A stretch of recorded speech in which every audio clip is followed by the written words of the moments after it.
आप सबके जज्बात को सलाम पेश करता हूँ। खुसूसन बंगाल, बिहार, झारखंड के जलसों को मैंने देखा है। रात के 2 बजे और 2:30 बजे भी शबाब का वक्त नजर आता है। ये जलसे रात की ठंडियों में जो मैदान को कचाकच भरे हुए होते हैं, वो 100-200 रुपये की नोट के लिए नहीं आते, बल्कि सिर्फ मेरे मुस्तफ़ा की अजमत सुनने के लिए आते। जिंदाबाद जिंदाबाद, माशाअल्लाह। और जब तक ये जज्बा तुम्हारा सलामत रहे, दुनिया की कोई ताकत तुम्हें खरीद नहीं सकेगी। बहुत अच्छा, सुभान। मैं जलसों में जाने के बाद इस बात को कहने का कायल नहीं हूँ कि मेरी तबीयत नासाज है, अलील है, फलां है। कभी हम ये चीज नहीं कहते। आज सोए इत्तेफाक के सफर में कुछ हालात नासाजगार हुए जरूर, लेकिन जिस मकसद के तहत मैं यहाँ आया हूँ, वो मकसद मुझे वोट लेने का नहीं है, न ही किसी के कैंपेनियन के लिए आया, न ही किसी के इलेक्शन में हिस्सा लेने आया। क्या कहने, जिंदा। बल्कि हमारा जो मकसद है वो सिर्फ इतना है, मुझे पता है बीमार हुआ तो भी क्या होना है, क्योंकि मेरा तो मानना ये है, या रसूल अल्लाह तेरे इश्क की बदौलत मुझे जिंदगी मिली है। या रसूल अल्लाह तेरे इश्क की बदौलत मुझे जिंदगी मिली है। मेरी बात बन गई है तेरी बात करते करते, मेरी बात बन गई है तेरी बात करते करते, वरना दुनिया क्या पहचानती। उस रसूल मोहतरम की बात करते जाओ, हर कल्ब में राज करते जाओ। वाह वाह वाह वाह।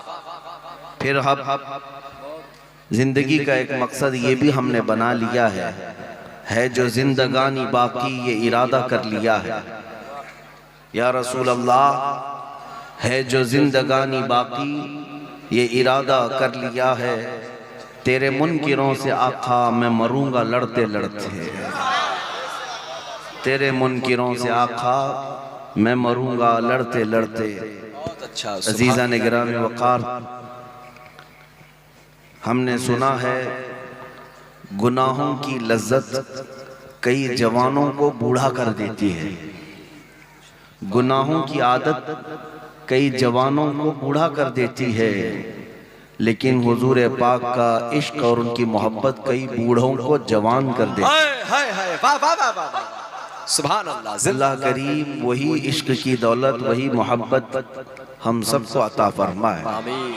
इसलिए कि हमने देखा है गुनाहों के अड्डों पर राज करने वाले 25 साल 30 साल जवान या 35 साल के नौजवान रिटायर्ड होते हुए नजर आए। उनका जिस्म भी और रूह भी खोखली होती नजर आई, लेकिन इश्क मुस्तफ़ा में जीने वाला 75 साल बूढ़ा भी, वाह, हजारों आंखों की ठंडक बनता हुआ भी नजर आया। बहुत खूब, जिंदाबाद। हमने अपनी आंखों से देखा है 25-30 साल के जवान में वो खूबसूरती नहीं थी जो 75 साल के ताजु शरिया में। बस्ती बस्ती करिया करिया, बस्ती बस्ती करिया करिया, बस्ती बस्ती करिया करिया, शरिया ये इसलिए कि जो खूबसूरती मेरे मुस्तफ़ा के कदमों से छन कर आती है, वो हर जमाने मजीद बढ़ती ही चली जाती है।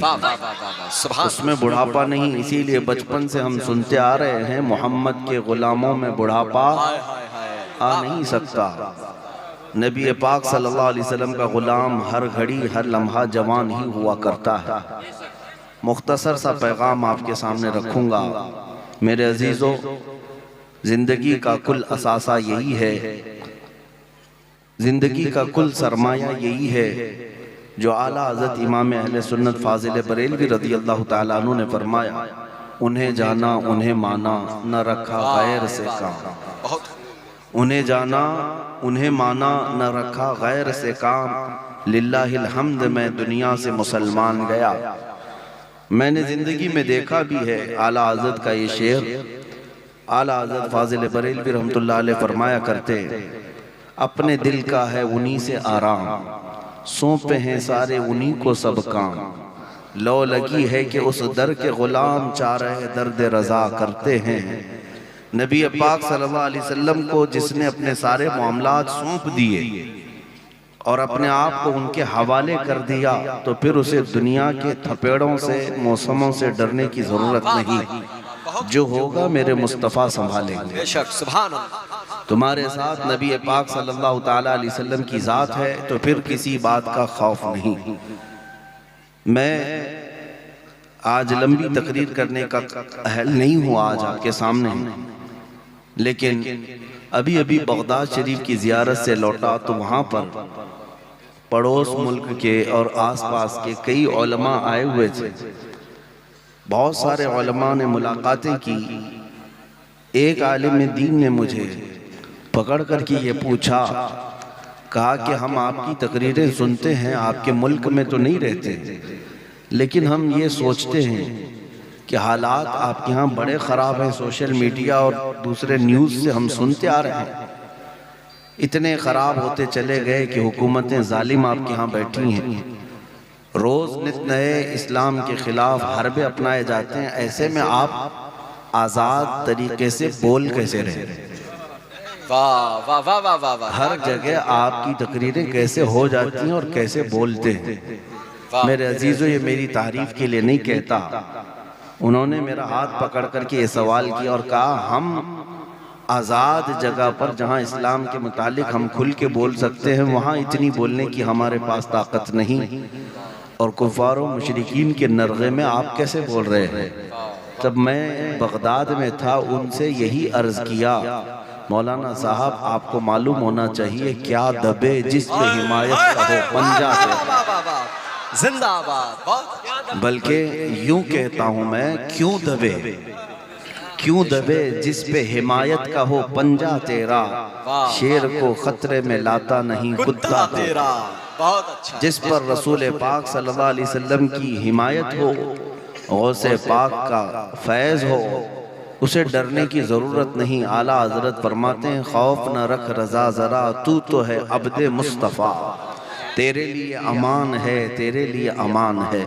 मैं उसको नौजवान ही नहीं समझता जो बुज़दिल हो, वो नौजवान है ही नहीं, बल्कि हो सकता है वो औरतों की सोहबत में पला हो। नौजवान किसे कहते हैं? तारीख़ में नौजवान का जो लफ्ज़ है वो अरबी में उसको फ़ता कहते हैं, फ़ता कहते हैं। और फ़ारसी और अरबी की मिक्सिंग के साथ शायर ने बहुत खूब कहा, असल नौजवान कौन है? शाह मर्दां, शेर यज़दां, क़ुव्वते परवरदिगार, ला फ़ता इल्ला अली, ला सैफ़ इल्ला ज़ुल्फ़िकार। ला फ़ता इल्ला अली का मतलब है कोई जवान नहीं सिवाय हैदर कर्रार के, और जो उनके नक्शे कदम पर हो वो जवान कहलाने के हक रखता है, नौजवान कहलाने का हक रखता है। बहुत सारे नौजवान ये समझते हैं मुक्के दिखाने का नाम जवानी है, बॉडी बनाने का नाम जवानी है, गुटके खाकर लोगों पर थूकने का नाम जवानी है, अपने पैसों से लोगों पर रौब डालने का नाम जवानी है। ये सब जवानी नहीं, ये सब अय्याशियाँ हैं। असल जवानी आपको मैं बताऊं, सैयदना खालिद बिन वलीद रदी अल्लाह ताला 125 जंगें लड़ी हैं 9 साल में। कितनी? 125 जंगें, और किसी जंग में शिकस्त नहीं खाई। और खालिद बिन वलीद रसूलुल्लाह के वो सहाबी जंग में जब खड़े होते थे मैदान में, एक हाथ में तलवार और एक हाथ में ढाल लेते थे। तलवार का वजन 35 किलो और ढाल का वजन 40 किलो। मुझे बताओ ए नौजवान, तुमने हॉकी और बल्ला उठाया होगा, 35 किलो की तलवार उठाते, 40 किलो की ढाल उठाते, और फिर जंगे मौता में सिर्फ खालिद बिन वलीद फरमाते हैं 9 तलवारें मेरे हाथ से टूटी हैं। ये दिफा के लिए, डिफेंस के लिए जिंदगी भर लड़ते रहे। नबी पाक सल्लल्लाहु अलैहि वसल्लम की इज्जत की हिफाजत के लिए लड़ते रहे, उनको हक बनता है कि वो जवान कहलाएं। अपनी जिंदगियों में कभी देखा कि हमने हुजूर पाक की इज्जत के दिफा में कुछ किया है आज तक? नबी पाक सल्लल्लाहु अलैहि वसल्लम की शान पर ओछे हमले होते हैं। हम आगे बढ़ कर के कभी हुजूर की इज्जत का दिफा किए, डिफेंस किया? अगर कुछ नहीं भी कर सकते तो अपने आप को बदल तो जरूर सकते थे। दुनिया नबी पाक सल्लल्लाहु अलैहि वसल्लम के अखलाक को मारने की और ख़त्म करने की कोशिशें कर रही हैं। हमारे नौजवान उठ कर के ये क्यों नहीं अहद कर लेते कि आज के बाद जिएंगे तो अखलाक़े मुस्तफ़ा पे जिएंगे? तुम्हारे अंदर ये चीज़ तो हो ही सकती थी। कमेटियाँ बहुत बनाते हो, उर्स कमेटी, चादर कमेटी, गागर कमेटी, संदल कमेटी, नियाज कमेटी। क्या कभी अखलाक़ रसूल कमेटी भी बनाया? नबी पाक सल्लल्लाहु ताला अलैहि वसल्लम के अखलाक़ करीमाना, उनकी सुन्नतों को जिंदा करेंगे हर शहर में, हर गली में। और आज इन जालिम कुफ़ार और मुशरिकीन को जवाब देने का सबसे बेहतरीन काम तुम कर सकते हो नौजवानों, तुम कर सकते हो। हम स्टेजों से बोल रहे हैं, हमारे पास मिंबर है, हम बोल रहे हैं। तुम्हारे पास स्टेज नहीं, मिंबर नहीं, तुम कैसे जवाब दो? तुम कैसे जवाब दो? तुम्हारे जवाब देने का तरीका यह है कि ये खबीस जालिम नबी पाक सल्लल्लाहु अलैहि वसल्लम के नाम से चिढ़ते हैं, अखलाक से चिढ़ते हैं। तुम हर गली कूचे में इसी तरह बन संवर करके निकलो कि तुम्हारी दाढ़ी भी नजर आए, तुम्हारी टोपी भी नजर आए। अगर कोई चिढ़ता है तो चिढ़े, जलता है तो जले और इसी में वो मरे। लेकिन तुम इस बात पर फख्र क्यों नहीं करते? तुम्हें शर्म आती है दाढ़ी रखने में? हुजूर की सुन्नत है, नबी पाक सल्लल्लाहु अलैहि वसल्लम के अखलाक। शर्म आती है कि दाढ़ी कैसे रखूं, लोग क्या बोलेंगे, लोग क्या बोलेंगे? अरे उनको हमने देखा है, चोटी रखने में शर्म नहीं आती, तुम्हें दाढ़ी रखने में क्यों शर्म आती? लोग बालियां भी पहन लिए, चूड़ियां भी पहन लिए, नथनियां भी पहन लिए नौजवान, और दाढ़ी रखने में शर्म आ गई। अगर नबी पाक सल्लल्लाहु अलैहि वसल्लम का चेहरा कायनात का सबसे हसीन चेहरा है तो उस चेहरे की पैरवी करना चाहिए या ऐरे गैरे की पैरवी करनी चाहिए? जब आपको पता है मेरे नबी पाक सल्लल्लाहु अलैहि वसल्लम का चेहरा सबसे हसीन है तो उसी चेहरे के पीछे चलना चाहिए। और हमने बुजुर्गों से सुना है, कब्र में जिस वक्त तुम जाओगे फरिश्ते आएंगे, उठाएंगे और हुजूर भी तशरीफ लाएंगे और तुम्हें फरिश्ते पूछेंगे इनके बारे में क्या कहता था। तुम हुजूर की तरफ देख करके कहने जा रहे होगे कि ये मेरे रसूल हैं। नबी पाक सल्लल्लाहु अलैहि वसल्लम अपना चेहरा फेर लेंगे। बुजुर्गों ने फरमाया, हुजूर पाक सल्लल्लाहु अलैहि वसल्लम फरमाएंगे, खबरदार मेरी तरफ मत देखना, इसलिए कि दुनिया में तुझे मेरा चेहरा पसंद नहीं था, दुनिया में मेरे चेहरे की तरह तू बनाना पसंद नहीं रखता था। आज उसको पुकार जिसका चेहरा तुझे अच्छा लगता था। मुझे बताओ ऐ नौजवानों, कब्र में अगर मुस्तफ़ा करीम सल्लल्लाहु अलैहि वसल्लम हमसे मुंह फेर लें तो किसको दुहाई के लिए पुकारोगे? किसकी फरियाद, कौन मदद के लिए आएगा? इसीलिए आला हज़रत ने फरमाया, आज ले उनकी पनाह, आज मदद मांग उनसे, कल न मानेंगे क़यामत में अगर मान गया। जिंदगियां बहुत बीत गई हैं जवानों, अनकरीब मौत की दस्तक आने वाली है। अनकरीब हमारे घरों पर मलकुल मौत का नुज़ूल होगा और तुम्हें पता भी नहीं होगा कि कभी तौबा की मोहलत मिलेगी भी कि नहीं मिलेगी। अपने रसूल को राज़ी करके जाएंगे या नहीं जाएंगे?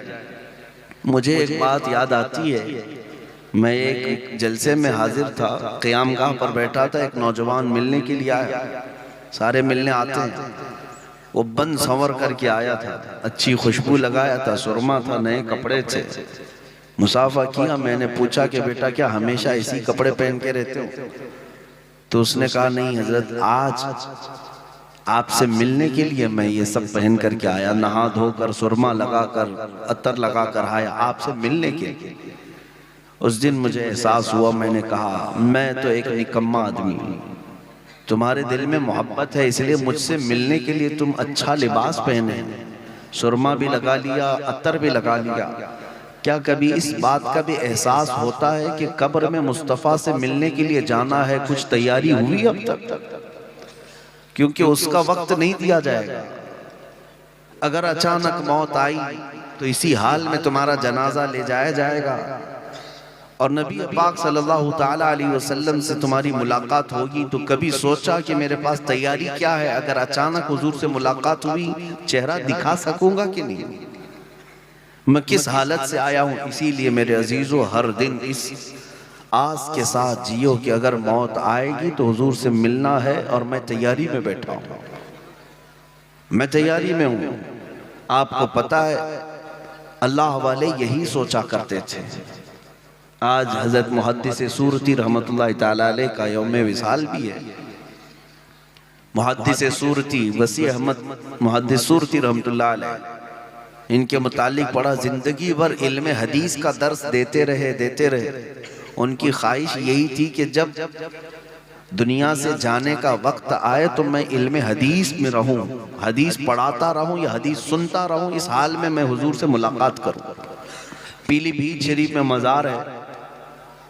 तारीख निगारों ने लिखा, जब आपकी मौत आई, जब आपकी वफात हुई तो लोगों ने देखा हुजरे में हज़रत वसी अहमद सूरती मुहद्दिस सूरती रहमतुल्लाह ताला अलैह लेटे हुए थे और उनके सीने पर मिशकात शरीफ रखी हुई थी। मुताला करते रहे, पढ़ते रहे, इसी हालत में किताब सीने पर रह गई, इंतकाल हो गया। वो कितनी अच्छी मौत है कि रसूल पाक से मुलाकात भी इस हाल में किया कि हदीस ही पढ़ रहे थे। कभी आप सोचते हैं कि हमारी मौत आएगी तो इस हाल में तो ना आए कि हुजूर से मिलने जैसी हालत ही ना रहो। मुझे एक बात याद आती है, नौजवानों, शब बरात शाबान की 15वीं को हम मस्जिद में थे, नमाज पढ़ा रहे थे, रात का वक्त था, इबादत कर रहे थे, सारी मस्जिद भरी हुई थी। उस रात को अक्सर नौजवान बाइक राइडिंग करते हैं, उछल कूद करते हैं, पटाखे उड़ाते हैं। उनको ऐसा लगता है कि ये रात ऐश करने की रात है, जबकि वो तो बख्शिश मांगने की रात है। एक हादसा हुआ था हमारे साथ। 2 नौजवान बाइक राइडिंग करते हुए हाईवे पर चल रहे थे, एक बहुत बड़े ट्रक के नीचे आ गए। 17-18 साल की उम्र थी। बाइक से ऐसा टकराया कि भेजा बाहर आ गया। जगह पर ही उनकी मौत हो गई। शब बरात यानी 15वीं शाबान। सोचते होंगे अच्छे वक्त में गई है, जान अच्छे वक्त में गई है, लेकिन मुझे अफसोस इस बात का होता है कि वो जो नौजवान बाइक राइडिंग करते हुए, उछल कूद करते हुए तो मरे, लेकिन जानते हैं, मैं ये जब भी वाकया याद करता हूँ तो रोंगटे खड़े होते हैं। वो दोनों नौजवान बच्चों की लाशें जब घर पर लाई गई थी तो दोनों के मुंह से शराब की बदबू आ रही थी। बड़ी रात है, पूरी दुनिया इबादत कर रही है, अल्लाह से बख्शिश मांग रही है, और कुछ वो हैं जो दुनिया की अय्याशी में उड़ते उड़ते चले गए, इस हाल में कि नशा के आलम में दुनिया से गए। और ये भी फरमाया गया, जो जिस हालत में मरा क़यामत के दिन उसे उसी हालत में उठाया जाएगा। उसी नशे के आलम में वो उस दिन भी उठेंगे और कब्र में क्या मेरे मुस्तफ़ा को मुंह दिखाएंगे। इसीलिए मेरे अजीजों, गुनाहों की जिंदगी अच्छी नहीं, बुल हवस सुन सेमो ज़र की बंदगी अच्छी नहीं। मुर्शिद गिरामी हुजूर ताजुल शरिया फरमाते हैं, बुल हवस सुन सीमो ज़र की बंदगी अच्छी नहीं, उनके दर की भीख अच्छी, सरवरी अच्छी नहीं। आओ मुस्तफ़ा करीम सल्लल्लाहु ताला अलैहि वसल्लम के दरबार में वफादारी करो।